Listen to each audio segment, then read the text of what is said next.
مساء الخير عليكم. الحقيقة إن قبل ما ينتهي رمضان وموسم كل حاجة في مصر وأولها موسم الفن وموسم المسلسلات، اللي ما شافش مسلسلات الصفارة، الهرشة السابعة، رشيد، كامل العدد، ما شافش دراما السنة دي. مع احترامي لكل المسلسلات اللي بتتقدم وكل أنواع الفنون الأخرى، هي استنساخ لحاجات اتعملت تاني قبل كده، أداء يعني عادي جدا.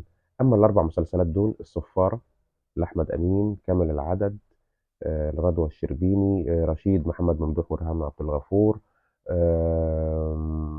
الهرشة السابعة أمينة خليل ومحمد شاهين.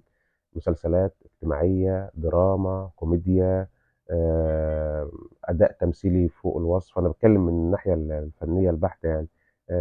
سيناريو لحد ما متقن، إخراج رائع، أداء متوازن جدا من الممثلين.